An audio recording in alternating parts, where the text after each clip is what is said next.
কাল কিয়ামতের ময়দানে সবচেয়ে ভারী আমল নামায় যেটা উঠবে সেটা হচ্ছে সুন্দর আচরণ। আচরণ এর উপরেই নির্ভর করে আমাদের আমল কতটুকু ওজন হবে আর কতটুকু ওজন কম হবে, বেশি হবে না কম হবে। সৃষ্টির প্রতি আল্লাহ তাআলা যে সৃষ্টি করেছেন, প্রতিটা সৃষ্টির প্রতি মানব সেবা এটা খুবই গুরুত্বপূর্ণ। এমনও দেখা গিয়েছে মানুষ যদি কোনো প্রাণীর সেবাও করে, এই সেবার মাধ্যমেও সে মানুষটা জান্নাতি হয়েছে, ঠিক কিনা? এই পৃথিবীতে আল্লাহ তাআলা যত সৃষ্টি রয়েছে সবচেয়ে সুন্দর সৃষ্টি হলো মানুষ। আল্লাহ তাআলা সূরা ৩ এর ভিতর বলছেন, ইন্নাল ইনসানা লিরাব্বিহি লাকানুদ, নিশ্চয়ই আমি মানুষকে অতি উৎকৃষ্ট আকৃতিতে সৃষ্টি করেছি। সুবহানাল্লাহ। আর সুন্দরী আকৃতির মানুষগুলিকে আল্লাহ তাআলা এমন কিছু গুণ দিয়েছেন যা অন্য কোনো সৃষ্টিকে দেন নাই। আল্লাহ তাআলা মানুষ সৃষ্টি করলেন, আর এই সৃষ্টির মানুষকে রব্বুল আলামিন তিনি জ্ঞান দিয়েছেন। সুবহানাল্লাহ। আল্লাহ তাআলার সৃষ্টি মানুষ, প্রাণী জগতের প্রতিও যদি রহম দিল হয়, একজন সাহাবী একজন মহিলা সে করলো কি, একটা বেড়াল, এই প্রাণীটাকে আমলওয়ালা মহিলা ছিল, কিন্তু এই বেড়াল এই প্রাণীটার সঙ্গে খারাপ আচরণ করার কারণে তার আমলগুলি বরবাদ হয়ে জাহান্নামী হয়ে গেল। আরেকটা মানুষ কুকুরের প্রতি তার সুন্দর আচরণের কারণে, কুকুরটাকে বাঁচানোর কারণে আল্লাহ তাআলা তার আমলটা পছন্দ করে তাকে জান্নাত দিয়ে দিলেন। তার মানে সৃষ্টির প্রতি প্রাণীও যদি হয়, এই প্রাণীর প্রতিও যদি মানুষ সৃষ্টির প্রতি যদি সম্মান দেখায়, আল্লাহ তাআলা এই আমলের বিনিময়ে মানুষকে জান্নাতে দিতে পারে। সুবহানাল্লাহ। এই জন্য প্রাণীর প্রতি রহম দিল হতে হবে। অনেকে দেখা যায় যে প্রাণীর প্রতি খুব জুলুম করে, আপনারও নয় আরেকজনেরটা ঢুকছে, কোনো বকরি ঢুকেছে, এমন বাড়ি, অন্যর বাড়ির বেড়াল আসছে আপনাদের বাড়িতে, আরেক বাড়িতে, এমন মারতে মারতে আধা মরা, মাজা ভেঙে ফেলে। কুকুরও তো আল্লাহর সৃষ্টি, এটারও মারতে মারতে ঠ্যাং ভেঙে ফেলে। তবে উপকারী প্রাণী নয় এমন প্রাণীকে হত্যা করা যায়, যেটা আপনার ক্ষতি করে, কামড়া মানুষকে মেরে ফেলে, এমন প্রাণীকে আবার মেরে ফেলা যায়, সেটা সমস্যা নেই। আমার ভাইরা, আবার আল্লাহ রাসূল বললেন এই মানুষকে আল্লাহ তাআলা আবার দান করতে বলেছেন। সাহাবীরা বলেছে, ইয়া রাসূলুল্লাহ, দান করার মতো ক্ষমতা আমাদের নাই, তাহলে কি করব? আল্লাহ রাসূল বললেন, দান করার যাদের ক্ষমতা নাই, তোমরা উপার্জন করে উপার্জিত সম্পদ থেকে তোমরা দান করো। সুবহানাল্লাহ। আবার শুধু তাই নয়, আপনার সম্পদ রয়েছে, আপনি দান করলেন, এইটা যেমন দানের মতো সওয়াব। আবার দুইজন মানুষের মধ্যে ঝগড়া লেগেছে, মারামারি লেগেছে, বিশ্বনবী বললেন দুইজনের মধ্যে মীমাংসা যে করে দিল, এইটাও তার দানের মতো সওয়াব, আল্লাহ তাআলা তার আমলনামা উঠিয়ে দিলেন। দানের মতো সাদাকা, আবার এটা হলো সুন্নাহ। বিশ্বনবী যেখানে গ্যালজাম দেখেছেন, মারামারি দেখেছেন, ঝগড়া দেখেছেন, সঙ্গে সঙ্গে গিয়ে সেইটা সমাধান করে দিয়েছেন, মীমাংসা করে দিয়েছেন। এটা আবার সুন্নাহ। অনেকেই বলে যে লাগছে আরো লাগুক, ঝড়গা লেগেছে, সেখানে গিয়ে থামানো বাদ দিয়ে এরপরে আরো পেট্রোল দিয়ে আগুন জ্বালানোর মতো আরো ধরাইয়া দেয়। ঝগড়া লাগছে আর একটু কুলো দিয়ে আর একটু বেশি করে লাগাই দেয়। ভাই না, আপনি রাসূলের উম্মাহ, বিশ্বনবীর সুন্নাহ হচ্ছে যেখানে ঝগড়া লেগেছে এখানে গিয়ে আপনি এটার সমাধান করে দেবেন। তাহলে দান করলে যে সওয়াব হবে, তাহলে তার আমলনামায় এই সওয়াব উঠায় দেবে। আবার বিশ্বনবী বলেছেন, কিয়ামতের দিন কেউ যদি একটি ভালো কাজ করে, একটি ভালো কাজের জন্য যদি একটা নেকি হয়, এই একটা নেকি তাকে জান্নাত পর্যন্ত পৌঁছায় দেবেন। একটি আমলের কাজ করেছেন, এইটাই জন্যই সে জান্নাতে চলে যাবে। সুবহানাল্লাহ। মানুষের সঙ্গে কারো যদি ঝগড়া বেঁধে যায়, সেখানে সমাধান করে দিতে হবে। কারো বাহন আবার কেউ কোনো বাহন নিয়ে যাচ্ছে, সেই বাহন থেকে কিছু পড়ে গিয়েছে, আপনি উঠাই দিলেন। একজন কোনো বাহন নিয়ে যাচ্ছে, আগাতে পারছেন, আপনি একটু ধাক্কা দিয়ে দিলেন, এটাও সাদাকার সমান সওয়াব আল্লাহ তাআলা তার আমলনামায় উঠাই দেবেন। এগুলো হচ্ছে কমন সেন্সের ব্যাপার, সাধারণ ব্যাপার। একজন মানুষ যেতে পারছে না, আপনি তার গাড়িটাকে একটু ধাক্কা দিয়ে কাদা থেকে উঠাই দিলেন, এটাও সওয়াবের, আল্লাহ রাসূল বলেছেন এটাও নেকির কাজ হলো। এরপরে আবার মুসলিমের বর্ণনা বিশ্বনবী বলছেন, যতক্ষণ একজন মানুষ অন্য কোনো মানুষের কল্যাণে নিয়োজিত থাকবে, ততক্ষণ আল্লাহ তার কল্যাণের জন্য নিয়োজিত থাকবে। বলুন সুবহানাল্লাহ। আপনি অন্যের জন্য কল্যাণের চিন্তা করবেন, আরশের মালিক আরশ থেকে তার জন্য কল্যাণের চিন্তা করতে থাকে। সুবহানাল্লাহ বলেন। এই জন্য ভাই কারো অমঙ্গলের চিন্তা করা যাবে না, সকলের জন্য কল্যাণের চিন্তা করতে হবে। এটাই তো শিক্ষা, কথা বলেন ঠিক কি না? আবার বিশ্বনবী বলেছেন, মানব কল্যাণমুখী কর্ম বিপদাপদ, এরপরে অকাল মৃত্যু অপমৃত্যু থেকে হেফাজত করে। সুবহানাল্লাহ বলবেন না? এই যে মানুষের জন্য যারা কল্যাণের জন্য যারা কাজ করবে, এই কাজের বিনিময়ে আল্লাহ তাআলা অপমৃত্যু থেকে হেফাজত করবেন। আর যারা গোপন ভাবে দান করবে, এই গোপন দান তার রাগ নির্বাপন করবে, রক্ত সম্পর্কীয় আত্মীয়তার সম্পর্ক রক্ষা করবে, আর তার আয়ু আল্লাহ তাআলা বাড়িয়ে দেবেন। সুবহানাল্লাহ। এই যে গোপন দান করা হয়, অনেকেই দেখা যায় যে মানুষের চোখের আড়ালেও দান করে না? এই যে মানুষের চোখের আড়ালে যারা দান করবে, আল্লাহ রাসূল বললেন, এটা হচ্ছে হাদিসটা সহিহ হাসান। আল্লাহ রাসূল বললেন যে গোপন দান, মানুষের মধ্যে যে একটা রাগ রয়েছে, এই রাগটা হচ্ছে শয়তানের কুমন্ত্রণা, এইটাকে নির্বাপন করবে। 2 নম্বর কাজ করবে যেটা, সেটা হচ্ছে রক্ত সম্পর্কীয় যে আত্মীয় স্বজন রয়েছে তাদের সঙ্গে সম্পর্ক রক্ষা করবে। এই দানের মাধ্যমে আমাদের ভাই বোনের মধ্যে সম্পর্ক নাই, চাচা ভাতিজার মধ্যে সম্পর্ক নাই, এই যে সম্পর্কের অবনতি, আপনি যদি দান করেন তাহলে এই দানের কারণে আল্লাহ তাআলা এইগুলি থেকে হেফাজত করবে। আরেকটা কি করবে, এই আয়ু মানুষ বেঁচে থাকার জন্যে, 1 সেকেন্ড 1 মিনিট বেঁচে থাকার জন্যে দেখা যায় লক্ষ লক্ষ টাকা, হাজার হাজার টাকা খরচ করে, ঠিক কিনা? আমার ভাইরা, এই আয়ুটা আল্লাহ তাআলা বৃদ্ধি করে দেন। তো এই জন্য গোপন দান আপনি যখন দান করবেন, যখনই দান করবেন সেটা নিয়ত করে দান করবেন, কারণ এই দান করার মাধ্যমে বালা মুসিবত থেকে আল্লাহ তাআলা হেফাজত করে। সুবহানাল্লাহ। আবার বিশ্বনবী বলেছেন, যে ব্যক্তি এতিম অনাথের রক্ষণাবেক্ষণ করবে, লালন পালন করবে, সে আমার সাথে আমার পাশে জান্নাতে বসবাস করবে। সুবহানাল্লাহ বলবেন না? আমাদের মধ্যে অনেকেই দেখা যায় বাবা মারা গিয়েছে, ছোট্ট ছোট্ট ভাতিজাগুলি রয়েছে, এদেরকে লালন পালন করে, আছে না? নানারা নাতিদেরকে লালন পালন করে, বাবা নাই মা নাই, এতিম মানুষদেরকে লালন পালন করলো। বিশ্বনবী নিজে ছিলেন এতিম, এই জন্য বিশ্বনবী তাদের ব্যাপারে সুসংবাদ দিলেন, আমার মতো এতিম সন্তানদেরকে লালন পালন যারা করবে, আমার পাশেই জান্নাতে তারা থাকবে। বলুন সুবহানাল্লাহ। আবার সমাজে এমন দেখা যায়, চাচা ভাতিজাকে লালন পালন করে, কষ্ট করে বড় করে তোলে, বাবা নাই, বাবার পরিবর্তে যিনি থাকেন তিনি হচ্ছেন চাচা। চাচা হচ্ছে বাবার ভূমিকা পালন করে থাকে। বিশ্বনবীর বাবা ইন্তেকাল করলেন, ইন্তেকালের পরে তার দায়িত্ব ভার বহন করলো চাচা আবু তালেব। তার অতন্দ্র প্রহরীর মতো দেখাশোনা করতেন। চাচা আবু তালেবের প্রভাবে কাফির বেঈমানের কিছু করতে পারতো না, কিছুই বলতে পারতো না। আর ইন্তেকালের পরে প্রথম যিনি অভিভাবক হিসেবে দায়িত্ব পালন করবেন তিনি হচ্ছেন চাচা।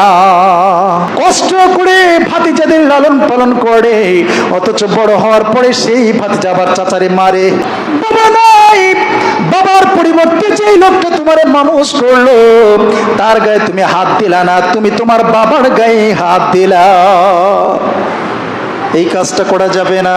বাবার বদদোয়া যেমন লেগে যায়, চাচার বদদোয়াও তেমন লেগে যায়। বাবা নাই, তুমি তুমি ভাতিজা, তোমাকে যে আদর করে লালন পালন করে চাচা কোন অংশে তোমাকে টেরে পেতে দিতে চায় না যে তোমার বাবা নাই, কেমন করে আবার সেই চাচার গায়ে হাত তোলো? এগুলো হচ্ছে মানে চূড়ান্ত বেয়াদব। এমনিতেই তো তোমার বাবা নাই, এমনিতেই তুমি অসহায়। এই অসহায় ব্যক্তিকে চাচাজি এত কষ্ট করে লালন পালন করলেন, সেই চাচার গায়ে হাত তুলতে যাও, কি বলবো এটা রে? এর চেয়ে নিকৃষ্ট মানুষ তার হয় না।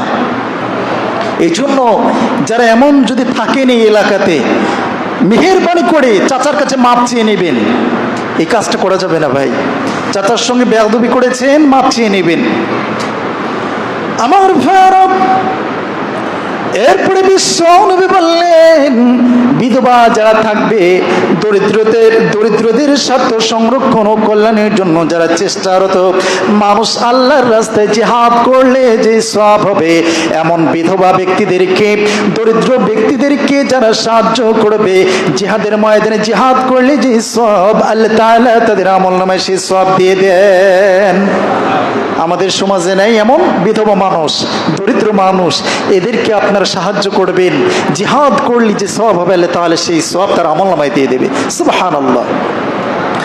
আবার বিশ্বনবী বলছেন, কিয়ামতের দিন মহান আল্লাহ বলবেন, হে আদম সন্তান, আমি অসুস্থ হয়েছিলাম কিন্তু তুমি আমাকে দেখতে যাওনি। মানুষটাই কিয়ামতের দিন বলবে, আমি তো অসুস্থ ছিলাম, কেন আমারে দেখতে গেলে না? এবার এই লোকটা বলবে, আপনি তো আমার রব, আপনি তো হলেন আল্লাহ, আপনার আবার অসুখ হয় কেমনে? আপনি কেমন করে অসুস্থ ছিলেন? এবার আল্লাহ তাআলা নিজেই বলবেন, ও মানুষ, তোমার পাশেই, বাড়ির পাশে একজন অসুস্থ হয়ে পড়েছিল, অথচ তাকে তুমি দেখতে যাও নাই। সেই দিন যদি আমার সেই সৃষ্টিটাকে তুমি দেখতে যেতে, আমি আল্লাহকেই দেখা হতো। বলুন সুবহানাল্লাহ। আমি আল্লাহর সেবাই করা হতো। আরেকজন ব্যক্তিকে বলবে, আমি ক্ষুধার্ত, আমি রব ক্ষুধার্ত ছিলাম, কিন্তু আমাকে তুমি সেই দিন খানা দাও নাই, দুনিয়াতে তোমার সম্পদ ছিল। এবার সেই লোকটা বলবে, আপনি তো রব, আপনার আবার ক্ষুধা লাগে নাকি? এবার আল্লাহ পাক বলবেন, ওই যে দিন তুমি দুনিয়াতে ছিলা, তোমাকে আমি সম্পদ দিয়েছিলাম, এই সম্পদ থেকে যে অনাথ, যে অসহায় লোকটা তোমার কাছে সে খানা চেয়েছিল, সেই দিন যদি তুমি খানা তাকে খাওয়াতা, সেই দিন আমি আল্লাহকেই খানা খাওয়ানো হতো। আবার বলবি, আমি তোমার কাছে পানি চেয়েছিলাম, অথচ তুমি সেই দিন পানি দাও নাই।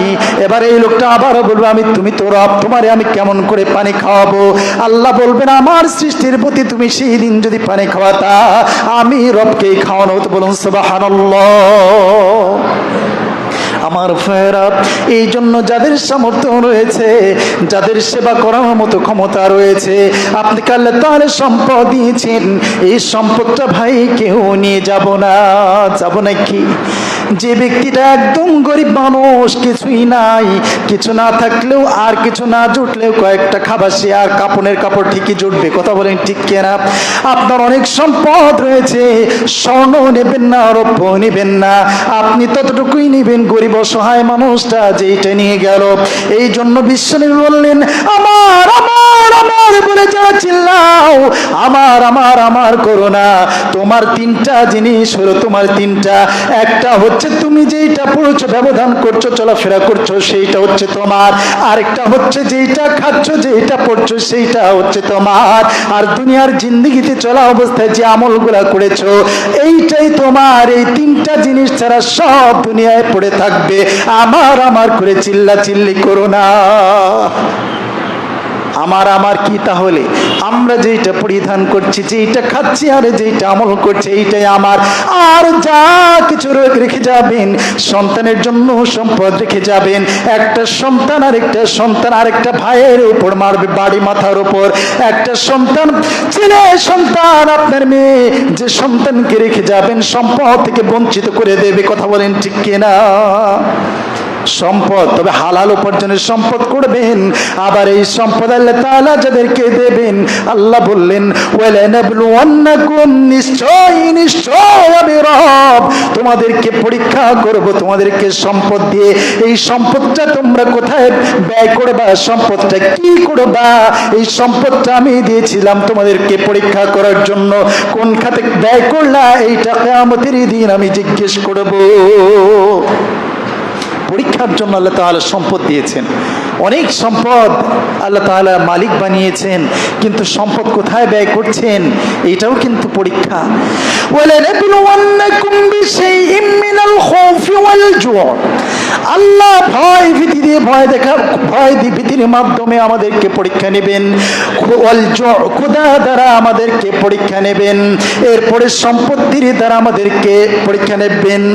ওয়াল জু'i ওয়া নাকসিম মিনাল আমওয়াল, সম্পদ দ্বারা পরীক্ষা নেবেন। ওয়া আনফুসি ওয়াস সামারাত, ফল ফসল দ্বারা সম্পদ নেবেন। নিজের এই জীবন দিয়ে পরীক্ষায় ফেলে দেবেন, তুমি এই জীবনটা আমি রবের জন্য ব্যয় করবা না তোমার জন্যই তুমি ব্যয় করে দিবা। এই জীবনটাও আল্লাহ তাআলা দিয়েছেন পরীক্ষার জন্য, সন্তানাদি দিয়েছেন, এইটাও দিয়েছেন পরীক্ষার জন্য। তবে সবচেয়ে বড় কথা হলো, সন্তানকে যারা বঞ্চিত করেন, মেয়েদেরকে যারা বঞ্চিত করেন, এই সকল ব্যক্তিদেরকে আল্লাহ তাআলা কিয়ামতের দিন জান্নাত তো দেবেনই না, বরঞ্চ ভিক্ষার ঝুলি নিয়ে তাকে সম পরিমাণ সম্পদ তার ঘাড়ে উঠায় দেওয়া হবে। বলুন নাউযুবিল্লাহ। মেয়ে হয়েছে তো কি হয়েছে, ছেলেও আপনি জন্ম দিয়েছেন, মেয়েও জন্ম দিয়েছেন, অপরাধটা কি? অপরাধ সে মেয়ে হয়ে জন্মেছে, কিন্তু বিশ্ব নবী মেয়ের ব্যাপারে বললেন, যে ব্যক্তির একটা মেয়ে হলো সে তার জন্য জান্নাত একটা, যার দুইটা মেয়ে হয়েছে তার জন্য জান্নাত দুইটা, যার তিনটা মেয়ে হয়েছে তার জন্য জান্নাত তিনটা। আবার বিশ্ব নবী বলেছেন, আমি হচ্ছে মেয়ের বাবা, যারা মেয়ের বাবা হবে তারা আমার সঙ্গে থাকবে। বলুন সুবহানাল্লাহ। মেয়ের কেমনে বঞ্চিত করেন, এইটা করা যাবে না ভাই। সম্পদ রয়েছে মেয়ের জন্য, আল্লাহর সৃষ্টির প্রতি আল্লাহ যতটুকু ভালোবাসেন তার চেয়ে পৃথিবীর মানুষ তার সৃষ্টির প্রতি ভালোবাসতে পারে না। পারে নাকি? আল্লাহ মহব্বত করে বললেন, আমি যে 3 হাত সম্পদ দিলাম, 2 হাত দাও তোমার ছেলেকে, 1 হাত তোমার মেয়ে পাবে। আল্লাহ তাআলা বন্টন করে দিয়েছেন। আমার ভাইরা, এখন আল্লাহর বন্টন ভালো লাগে না, আল্লাহর সৃষ্টির প্রতি আল্লাহ যতটুকু দয়া দেখিয়েছেন আপনি তাকে কিছুই দিলেন না, তার চেয়ে কিবা আপনি বড় দয়ালু নাকি?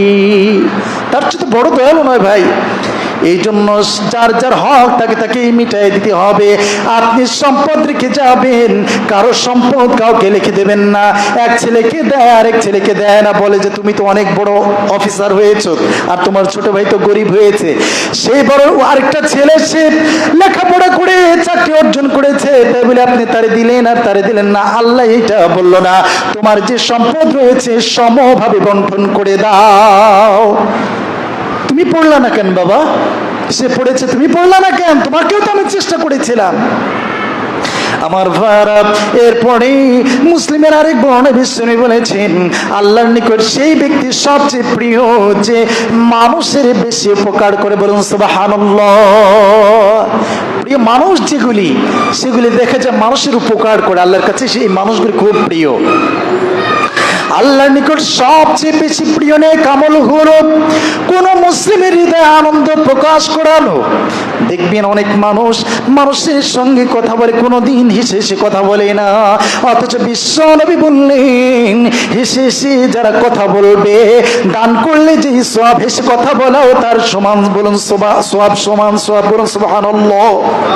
আপনি হেসে কথা বলবেন, টাকা নাই তো কি হয়েছে, হাসতে তো টাকা লাগে না, লাগে নাকি? আপনি হেসে কথা বললেন, বিশ্বনবী বলে এটাও সাদাকা, এটাও সাদাকার সওয়াব তার আমলনামায় উঠে যাবে। বলুন সুবহানাল্লাহ।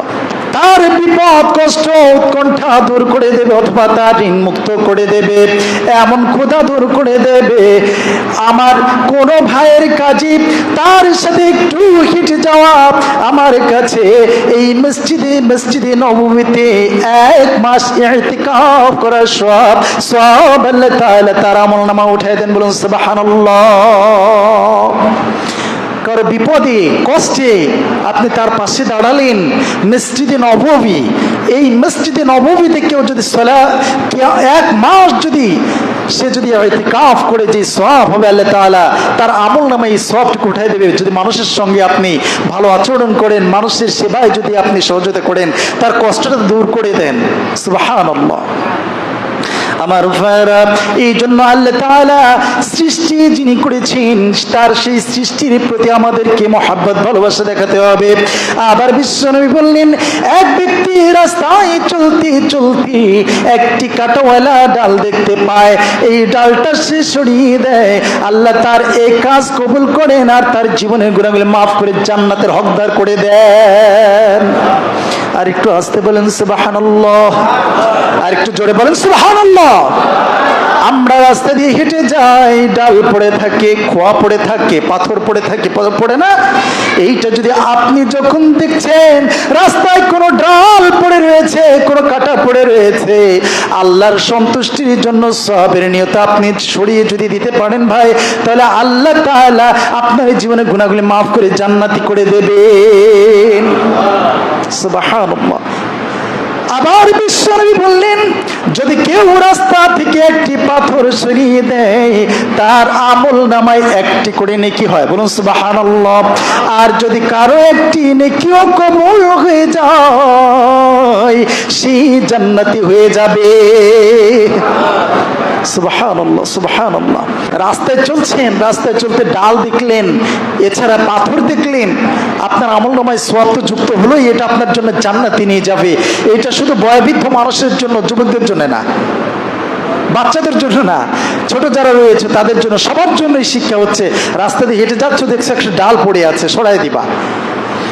আবার বিশ্বনবী বললেন, বুখারীর বড় বিশ্বনবী বলেছেন, যদি কেউ বিনম্র নম্র আচরণ লাভ করে, তাহলে সে দুনিয়া ও আখিরাতে পাওয়া সকল কল্যাণ সে লাভ করবে। আর রক্ত সম্পর্ক, আত্মীয় স্বজনের সঙ্গে সম্পর্ক বজায় রাখবে এবং সুন্দর আচরণ বাড়ি ঘর ও জনপদের বরকত দেয়। এমন তার আয়ু, ওই সকল ভালো আমলের কারণে আল্লাহ তাআলা তার আয়ু বৃদ্ধি করে দেয়। বলুন সুবহানাল্লাহ। আত্মীয় স্বজনের সঙ্গে এর আগেও বলেছি, এটা আরেকটা হাদিস, যে আত্মীয় স্বজনের সঙ্গে সুন্দর আচরণ, নম্র আচরণ করবেন, কিয়ামতের দিন আল্লাহ তাআলা সওয়াব দেবেনই, বরঞ্চ আপনার আয়ু বৃদ্ধি করে দেবে। সুবহানাল্লাহি ওয়া বিহামদি।